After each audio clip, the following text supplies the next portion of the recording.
"I'd like to make a toast," Josh announced, raising his glass as all eyes turned toward him at his housewarming party. His face lit up with excitement, the same expression he always wore when he was about to grab the spotlight. "To new beginnings, new homes," he paused dramatically, "and to Grandpa's memory." A respectful hush fell over the room. Our grandfather had passed away just 4 days ago, and the grief was still fresh for all of us. I raised my glass along with everyone else, silently honoring the man who had meant so much to me. "Speaking of Grandpa," Josh continued, setting his drink down on the coffee table. He pulled an envelope from his pocket, slightly worn at the edges. My heart skipped a beat. There was something in the way he looked at me that made me uneasy.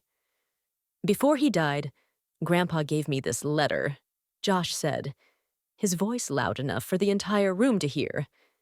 "He wanted me to have his vacation home by the lake, the place we all loved as kids." The room erupted in surprised murmurs and congratulations. My parents beamed with pride, while Josh's girlfriend, Teresa, clapped enthusiastically. My cousin Jenna shot me a confused look from across the room. She knew how close Grandpa and I had been. I stood there, stunned, unable to process what I was hearing. The lakeside cabin was Grandpa's most cherished possession.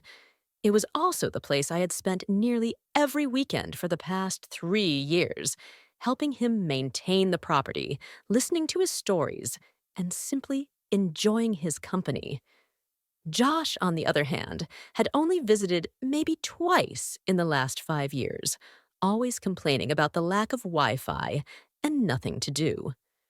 But more than that, 3 weeks ago, Grandpa had given me a small wooden box and made me promise not to open it until the time was right. Inside, it was a notarized deed transferring the cabin to me. He had already given it to me. It wasn't part of his estate. But now, Josh was reading this letter, which he claimed was from Grandpa. I couldn't help but wonder. Was he lying? Did he know about the deed? Had Grandpa changed his mind without telling me? "That's great. Good for you," I said, forcing a smile, even though my mind was racing. I needed to get home and check the documents in the wooden box right away. I quietly excused myself, claiming I needed to use the bathroom, and slipped away from the celebration. As I closed the bathroom door behind me, I leaned against it, taking a deep breath. The letter Josh had shown everyone didn't make sense. Grandpa's handwriting had become shaky in his final months due to arthritis, but the signature I glimpsed seemed too smooth, too confident. My phone buzzed with a text from Jenna. "You okay?" That was weird. Josh never even cared about the cabin. I quickly texted her back. "Need to check something at home. Can you cover for me and say I got called into work?" Within minutes, she'd made my excuses to the family, and I slipped out the back door while everyone was still fawning over Josh's inheritance. The drive to my apartment felt surreal. Streetlights blurred as memories of Grandpa flooded my mind, teaching me to fish off the dock, pointing out constellations in the clear mountain sky, laughing at my terrible attempts to skip stones across the lake. The vacation home wasn't just a property. It was where our most precious memories lived. It was our special place. Grandpa had taught me about resilience, patience, and finding joy in the simple things. Josh had never shown any interest in those lessons or the cabin itself. His announcement felt like a violation of something sacred. When I got home, I went straight to my closet and retrieved the wooden box Grandpa had given me. It was his old cigar box, worn smooth with age, the cedar still fragrant. When I opened it, I could almost hear his voice in my mind. "Don't open this until you need to know the truth." His eyes had crinkled with that familiar wisdom, suggesting he knew more than he was letting on. My hands trembled as I lifted the lid. Inside was a neatly folded document, a sealed envelope with my name on it, and a small brass key. The key was for the antique roll-top desk in Grandpa's study at the cabin. I unfolded the top document and gasped. It was exactly as I remembered. A notarized deed transferring ownership of the vacation home to me, dated 6 months ago. Alongside it was a letter in Grandpa's unmistakably shaky handwriting. "My dearest Jules," it began. "By the time you read this, I'll likely be gone. I've decided to give you the cabin while I'm still alive to avoid any complications. You're the only one who truly loved this place as much as I did. Your brother never showed interest except when he needed a place to host parties when I wasn't around." Tears blurred my vision as I continued reading. "I know your brother might contest this, which is why I've had everything properly notarized and filed. There's a copy with my lawyer, Harold Thompson. The cabin is legally yours already. This isn't part of my will or estate. I trust you to honor the spirit of our special place." I sat back, stunned. Josh had lied. He had fabricated a letter, knowing full well Grandpa had already given the property to me. The audacity was breathtaking, even for him. My phone buzzed again, messages from my parents asking where I'd gone. Josh had texted too. Nice disappearing act. "Don't worry, you can still visit the cabin if you ask nicely." That was when I knew what I had to do. I wasn't going to confront him through text or phone. No, this called for something more direct. I gathered the documents, tucked them back into the box, and checked the time. The party would still be going for a couple more hours. I wiped my tears, took a deep breath, and headed back to my car. It was time for the truth to come out. The drive back to Josh's house gave me time to think. I wasn't going to cause a scene. That wasn't my style, and certainly not what Grandpa would have wanted. He had always told me, "When you have truth on your side, Jules, you don't need to shout it from the rooftops." The quiet truth hits harder than any loud lie. I parked a block away from Josh's house, the wooden box secure on the passenger seat beside me. For a moment, I just sat there, gathering my courage. I thought about all the weekends I'd spent with Grandpa at the cabin, while Josh was too busy to visit. I remembered how Grandpa's face would light up when I arrived, how we'd spend hours talking about everything and nothing on the porch swing. "What would you do, Grandpa?" I whispered, running my fingers over the box's smooth surface. The answer came almost immediately in my mind. The right thing. With grace. I decided not to go back into the party right away. Instead, I texted Jenna, "How many people are still there?" She replied quickly, "Just family now. Most guests left after dinner. You coming back?" This was perfect. I didn't want a crowd for what I needed to do. I took the box and walked the short distance to Josh's front door. When I knocked, Josh himself answered, his expression shifting from surprise to weariness. "Work emergency over already?" he asked, his tone suggesting he didn't believe my excuse. "We need to talk," I said calmly, stepping past him into the house. Everyone looked up as I entered the living room. My father was examining what must have been Josh's letter more closely, while my mother was already discussing renovation plans for the cabin with Teresa. Jenna sat quietly in the corner, watching the scene with obvious discomfort. "Jules is back," my mother announced unnecessarily. "We were just discussing Josh's wonderful news about the cabin," she added.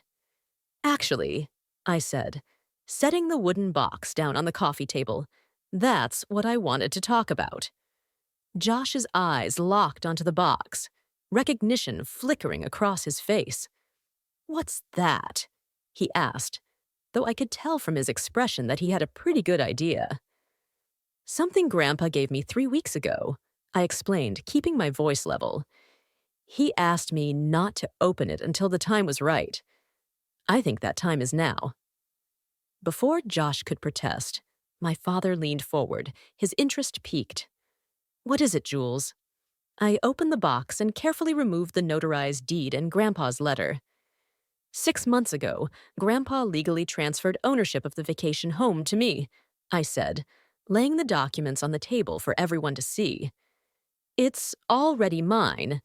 It's not part of his estate or will. The room fell silent. My mother's mouth dropped open, and my father picked up the deed with a furrowed brow. Josh stood frozen, his face draining of color.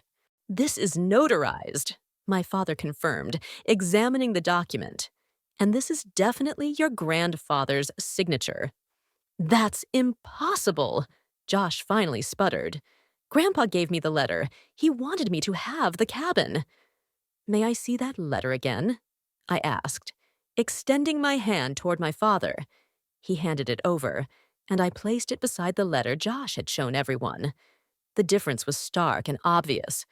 The handwriting on Josh's letter was an imitation. It lacked the telltale shakiness caused by Grandpa's arthritis, and the signature was too perfect, too controlled. Josh, my mother said slowly, her voice barely above a whisper, did you forge this letter? His silence was answer enough. The room fell into an uncomfortable quiet as Josh's face shifted, and he finally broke the silence with a mix of defiance and desperation. You don't understand, he began, his voice rising. It's not fair that she gets everything. Everything? I echoed, genuinely confused. What are you talking about? You were always Grandpa's favorite. Josh shot back, his words rushing out like a flood. Always visiting him, always helping him, always the perfect grandchild. The rest of us barely got a look in. My father cleared his throat, clearly uncomfortable with where this conversation was heading. Josh, regardless of how you feel, forging Grandpa's signature is serious, he said sternly. Let me see those, my mother interjected, reaching for both letters. She compared them side by side, her expression shifting from disbelief to disappointment. Oh, Josh, she sighed. How could you do this? Teresa slowly stood up, her face pale. I think I should go, she murmured, avoiding Josh's pleading look. As she gathered her purse and headed for the door, Josh called after her. Wait, Teresa, this isn't what it looks like. But the door closed behind her with a firm click. The room fell silent once more. Jenna caught my eye and gave me a small, supportive nod. She had always seen through Josh's antics, even when our parents hadn't. I don't understand, my father finally said, turning to Josh. Why would you announce something like this without even checking if it was true? The will reading isn't until next week. Josh's face flushed with anger and embarrassment. I found out about the deed, he admitted, his voice tight.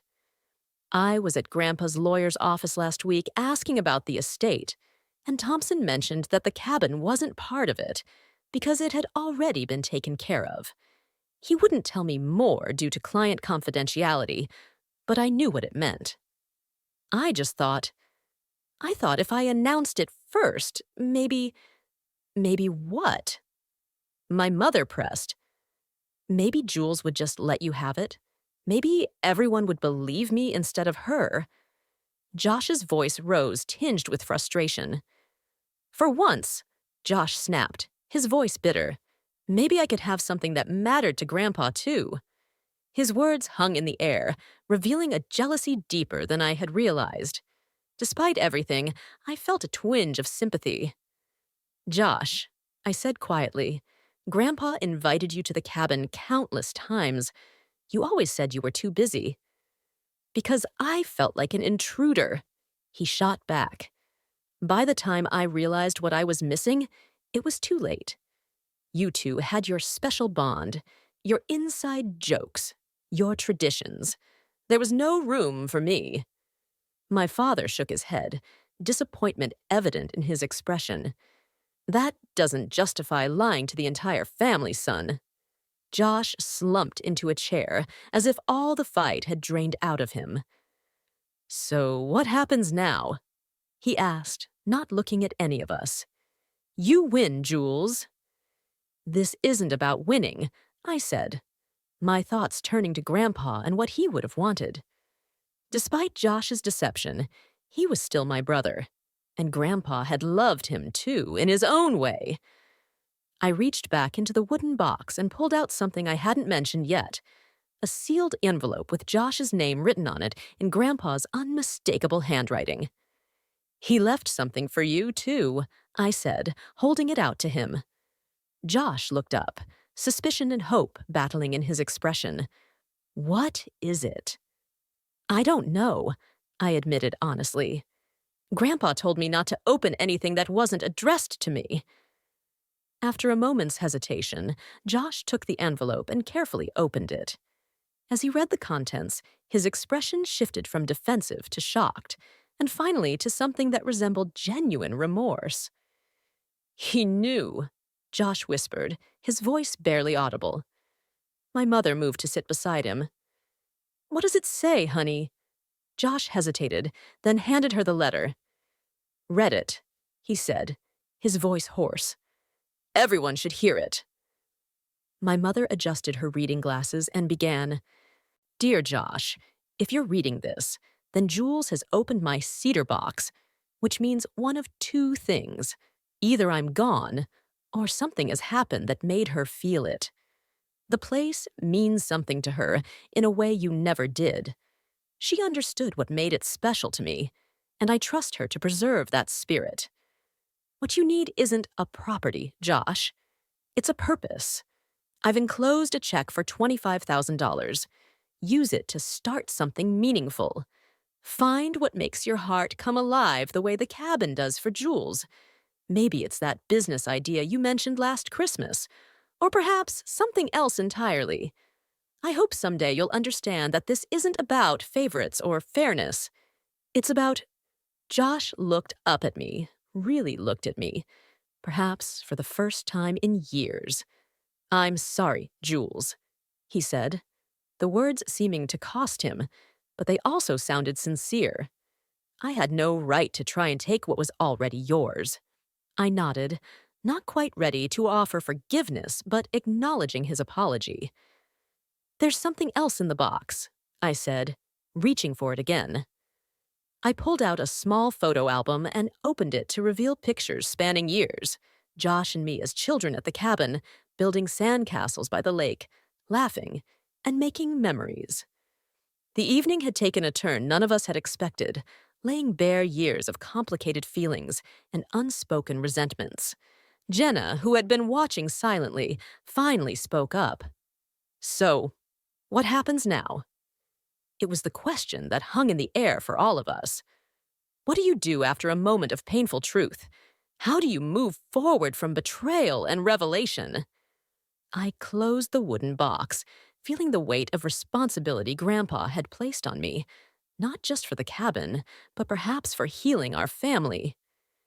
You wanted the silence between us to end, Josh said finally, setting a mug in front of me. The forgery, I mean. When I found out about the deed, I was angry and hurt. I made the letter that same night, not really thinking I'd use it. Then why did you? I asked, wrapping my hands around the warm mug. Josh stared into his coffee as if it could hold the answers.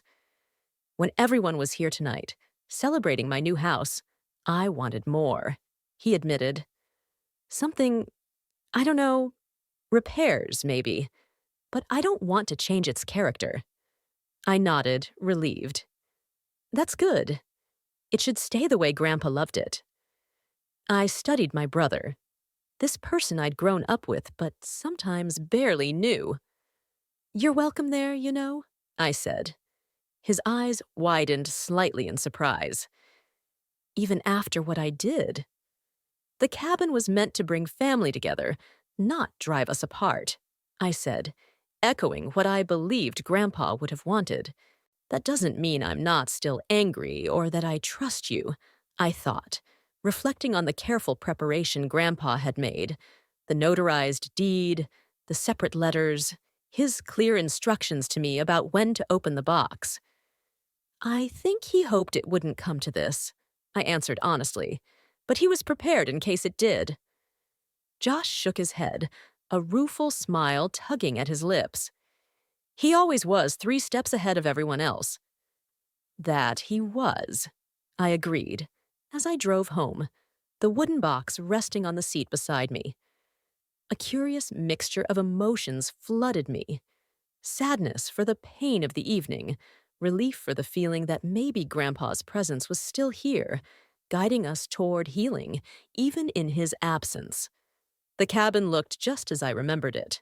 Weathered cedar siding, emerald green shutters, and the wide porch that wrapped around 3 sides of the house. As I pulled into the gravel driveway, the early morning sun cast long shadows through the pines, creating patterns on the ground that seemed to welcome me home. I sat in the car for a moment, taking it all in. This was mine now, not just a building or a place, but something more. In the corner, the faint scent of pipe tobacco lingered in the air, despite Grandpa's doctor's orders to quit smoking years ago. I moved through the rooms slowly, trailing my fingers along the furniture that had been in our family for generations. The stillness felt peaceful rather than oppressive, as if the cabin itself were holding its breath, waiting to see what would happen next. My phone buzzed in my pocket. A text from Jenna. "How's the cabin? Your mom called me this morning." "Josh is a wreck." I typed back, "I'm here." "Grandpa." I whispered to the empty room. "I'll take good care of it. I promise." 3 weeks passed before Josh reached out. His text was simple. "Can we talk at the cabin?" I debated for a day before finally responding with a time and date. Part of me wasn't ready to share this space with him yet, but Grandpa's voice echoed in my mind. "Holding grudges makes the heart heavy, Jules. Sometimes forgiveness is more for you than for them." When Josh's car pulled up the following Saturday, I felt the weight of it all. The tension, the hurt, the longing for a reconciliation. As he stepped out of the car, his expression was soft, but filled with something I hadn't seen in him before. "I'm sorry," Josh said, his voice thick with emotion. "For everything. For being jealous of your relationship with Grandpa. For resenting you when I should have been looking at my own choices." I studied his face, trying to gauge the sincerity behind his words. The Josh I knew was a master at telling people what they wanted to hear when it suited him. "Why did you do it?" I asked. "The truth, Josh." He looked out at the lake, quiet for a long moment. "I thought if I had the cabin, it would somehow make up for all the time I didn't spend here, like I could make up for it by finally being a part of something." I nodded. "He would have liked that," I said quietly. We sat in silence for a while, listening to the gentle lapping of water against the shore and the distant call of birds. It was the same peaceful soundtrack that had accompanied countless conversations between Grandpa and me over the years. "I have something to show you," I said finally, standing up and motioning for him to follow me. I pulled out a folder from my bag. "This is Grandpa's brag book," I said softly. "He kept track of everything we did, all the moments he was proud of." Josh looked at the folder with wide eyes. "I didn't know he kept track of all this." "There's a folder for each family member," I explained. He called it his brag book. Josh's fingers trembled slightly as he flipped through the pages. "He was proud of you," I said quietly. "He just showed it differently than you wanted." Josh looked up at me, his eyes glistening. "I really messed up, didn't I?" "Yes," I agreed, not sugarcoating it. But Grandpa believed in second chances, and so do I. I pulled out a calendar from my bag and handed it to him. "I think Grandpa knew exactly what he was doing when he gave you this place." Josh studied the calendar. "What do you mean?" "You didn't just inherit a cabin," I said thoughtfully. "You inherited his role, keeping the family connected to what matters." As the sun began to set behind the mountains, casting golden reflections across the lake, I realized that Grandpa had given me more than just property. He had given me the chance to heal old wounds and forge new connections, starting with the brother I had almost lost. Josh sat back, his face still thoughtful. I think he wanted me to find my own purpose too. Exactly, I said. Not just the cabin, but what comes with it. The evening had turned out to be much more than I expected, filled with painful truths and the beginning of healing. Josh's presence felt different now, no longer just a source of tension, but perhaps someone I could finally understand. And for the first time in a long while, I felt hopeful.